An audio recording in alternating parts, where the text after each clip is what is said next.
Hey everybody, welcome back to Redbug Music. I'm Brian and we're continuing the Van Halen ranking series with the number 4 album today. But before I get into that, I want to talk about the subscriber giveaway. It looks like I'm getting a lot of participants putting their comments in the videos, the Van Halen videos, as to which video is going to be number 1. So continue doing that, and you can put you can put a comment on each video starting at the number 12 all the way to today's number 4, then number 3, then number 2, and then in the number 1 video I'll draw from random a lucky winner that's going to win the record Women and Children First, which is a remastered version of the album, and it's going to sound fantastic. So make sure that you're commenting down below on who you think is going to be the winner, or which album is going to be the winner, and just one entry per video. Okay, the number 4 album. Now look, before I get into it, I'm going to upset a lot of people, okay? I just know that I am, because this album is considered, especially by a lot of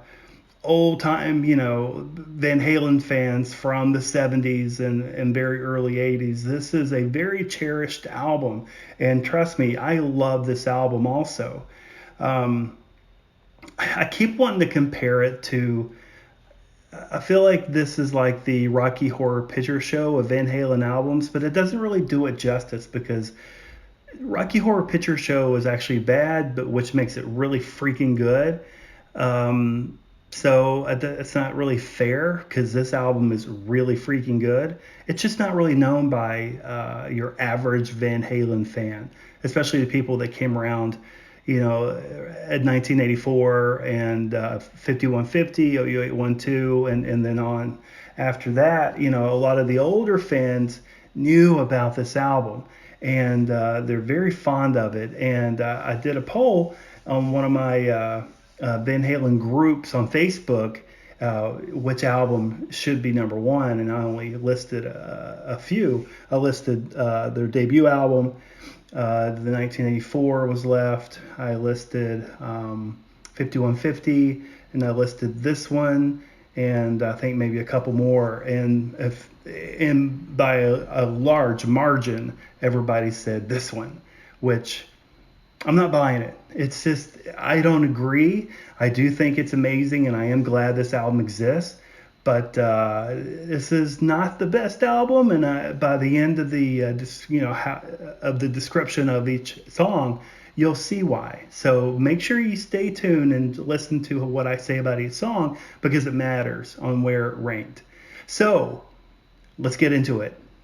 The number 4 Van Halen ranked album is...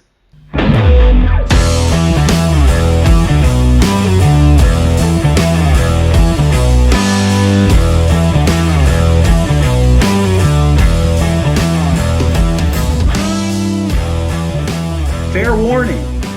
Now, Fair Warning, again, like I said, is an exceptional album. Not your average Van Halen fan is going to know about this. They'll know Unchained. Unchained is the big hit off of this album that did really well. They're going to know that one really well, but besides that, they may not know any of the songs on here.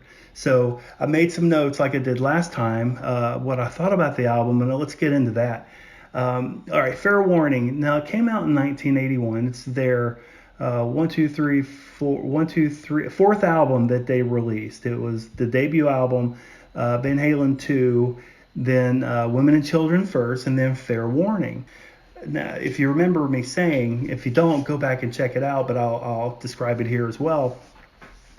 At the very end of Fair Warning, at the very end of Women and Children First, they played a song and quickly faded it out. And what they were supposed to do is on the next album, which would be this one, Fair Warning, they were going to fade it back in and continue the song on this album. Now, as you know, they did fade the song out on Women and Children First. And then they did fade into a song on this album, but it wasn't the same song. It was actually Mean Street. Now, I know a lot of you are thinking to yourself, they don't fade it out on Women and Children First. It just stops. It's a hard stop. Well, the reason for that is it used to fade out because of the idea of fading it back in, but since they didn't do that, they changed it. And now, if you listen to Women and Children first, it's just a hard stop. But when this album comes in, it comes in slowly. The volume goes up, and then Mean Street. Now, Mean Street. Now, it starts out with Eddie using this slap motion on the guitar, very similar to a bass, and that's pretty much the same method that he used. And then that moves into the riff of the song, or the beginning of the song, which is a very familiar riff, and that same riff is used throughout the whole entire song. It becomes the backbone of the song. So Mean Street is a very, very, very good start for this album. So the second song is Dirty Movies. Now the Dirty Movies is it's got a haunting intro, and then it launches into this 9-note countdown. You can hear the overdubs in the song. You can tell that there's overdubs, and Eddie Van Halen's guitar play stays extremely active throughout this whole song. And what sticks out to me is David Lee Roth is talking about this prom queen that turns into a porn queen, which even if I'm just playing the song in the background, I always hear that part where it kind of slows down and David Lee Roth just talks. God, he does such a great job when he does that. He's just the king of talking in music. So no matter what I'm doing, I always stop and listen to that because it's very cool to hear that. So number 2, Dirty Movies. Okay, let's get into the third song. The third song is Center Swing. Now, my notes here say that Alex Van Halen had very panicked style drum, very panicked style drumming. And Eddie Van Halen's barely off solo that has sort of a high anxiety to it. I find this song to have high anxiety within itself. I mean, this song it's just very anxious, right? And then you have David Lee Roth singing with these darker tones, using the curse words and just a lot of aggression. And all this together, the panic drums and the high anxiety and the barely off and the aggression, it equals 2 words. Great song. I love Center Swing. One of the great tracks on this album. I mean, so far, song 1, 2, and 3 have been phenomenal. And let's see about number 4. Number 4 is Hear About It Later. This one has Eddie Van Halen's intro, very soft, very relaxing. Then it explodes into the meat of the song. And David Lee Roth's lyrics are fantastic. I love him on this song. He has a more relaxed approach to his singing style, but he's talking about not wanting to hear from his complaining neighbor, so that's kind of funny. And then the solo starts with the bass drum intro to an Eddie Van Halen riff, and then the solo, and then back to the chorus. Great job. I mean, this is one of my favorites on the album. I love this song. So song 1, song 2, song 3, song 4, fantastic. I can see why people say it's their favorite album. So let's get into the next song. Okay, the next song is Unchained. Everybody knows Unchained. If you don't know Fair Warning, you know Unchained. It's the big song off of the album. I wrote that this is one of my favorite intro riffs in the Van Halen catalog. And with the intro ending with a drum crescendo and then Michael Anthony quick finger slide down his bass, that's what I consider what real rock and roll should sound like. This is true rock and roll. I mean, this song excites me. I wish I could have written this song. I mean, if I went to a Van Halen concert and they didn't play this song, I'd be so upset. I mean, it would be terrible. But Eddie Van Halen, he continues to riff throughout the entire song, while Michael Anthony keeps time. David Lee Roth kills it on the vocal. It's one of their best songs in the entire catalog. Unchained is fantastic. And then again, 1 through 5, this is the best album. I mean, this is crazy good. So we'll get to the next song, which is called Push Comes to Shove. Now, this song was supposed to have like a reggae sound because it was kind of popular at the time. And don't forget, this is in 1981. So the problem is when they just came out of disco, and so Michael Anthony, he puts his, touch on it, and it sounds just like disco. I mean, I hear no reggae on here whatsoever, but it's very relaxed and very cool and very calming, and I mean, it's a great bass riff. Love it. I think he did a fantastic job. He didn't make it sound like reggae, but this song is fantastic. Um, then you have David Lee Roth talking at first, which I think he can get away with much easier than Sammy Hagar can. I mean, it's one of his signature things that he does. So I love Push Comes to Shove. Okay, and then you have song number 7, which is So This Is Love. Or actually, it's a question, So This Is Love? Interesting how it comes in with the drums and the bass, and then the bass is mixed way down real fast to be taken over by David Lee Roth and Eddie Van Halen, which, if I were Michael Anthony, I'd be like, what's up with that? He was just, he had the time going. It was just really good. And they're like, just turn it way down. Whatever. I mean, I'm sure it was the best thing to do, but just the way they did it, I thought was kind of strange. But it doesn't hurt the song whatsoever. This one has a great Eddie Van Halen solo, which consisted of actually 4 different solos smashed together. So This Is Love is a very good song. And then we get to song number 8. Now here is where things start to fall apart. And here, going forward, is why this album is not higher than number 4. Sunday Afternoon in the Park. There's really not a lot to say about this except that it's an instrumental.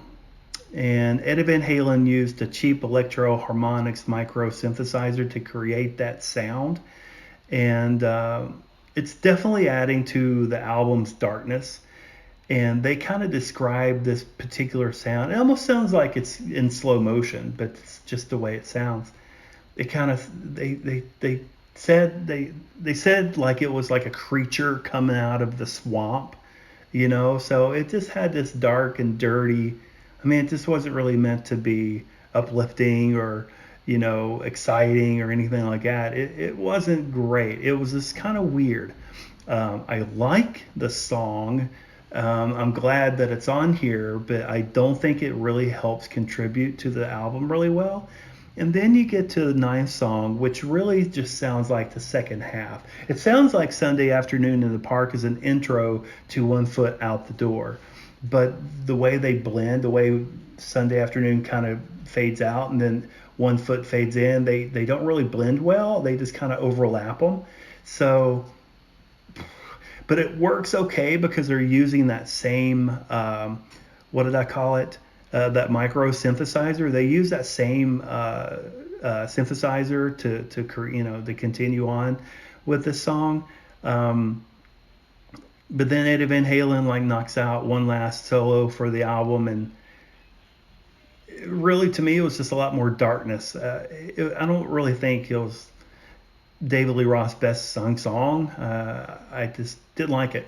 I'm just gonna say it. I didn't like it. So 1 through 7 on this album are some of the best they've ever done. And then 8 and 9 are not some of the best that they ever did. So that's what messes up the album. And again, like I said, that's why it's number 4. So final analysis. So good. I love this album. Actually, I'll tell you the truth. When I first heard it, I didn't like it. Actually, for years, I didn't like this album at all. Because it was so dark, it was so different, and it just had a completely different mood. But when years back, when I started to pay attention to the whole Van Halen catalog and trying to get a good understanding of what I'm listening to, I started getting a very deep appreciation for Fair Warning, and got to understand exactly what I was listening to. And again, so freaking good. I think if it weren't for track number 8 and track number 9, it could have been a contender for the number 1 album. But I don't think you can just have 7 solid tracks on it and contend. I don't think it's very fair when you have the other 3 that have almost every song on the album is just the best. So I think maybe if they would have had a 10th track and it would have been something on the same line as Unchained, maybe another radio friendly hit that sounded very good, like a very uplifting or just a solid hit. I think maybe it could have turned my opinion around a little bit. I would have excused having number 8, 9. I would have considered Sunday Afternoon as just an intro to One Foot in the Door, and just really thought it's just one kind of off track on this whole album, but that's not the way they did it. They decided to end it with these 2 songs, so it kind of ruined it for me. But anyway, I hope you enjoyed the video as much as I did. I tell you what, reviewing all these Van Halen albums have been the highlight of this channel for me so far. So I hope whatever I end up doing next is going to be just as fun. And with that said, if you can think of something, or if you can think of another band that I can rank like this, comment down below and let me know. I'd love to hear what you got to say. But if you have any ideas of who I can cover and rank like this, let me know. Comment down below. I'd love to know. Be sure you comment on each of the videos on which album's going to be number 1. So that will be your entry as a subscriber into the giveaway to get the Women and Children First album. And so you can follow me on Instagram at RedMugMusic. You can also follow me on Facebook, Facebook.com/RedMugMusic or Facebook.com/RedMugMusic. Don't forget to subscribe. Don't forget to click the bell, like the video, share the video on social media. I would appreciate that. That will help support us. And that's going to be it for this week. So I hope you enjoyed. And thanks for hanging out with me today. See you next time.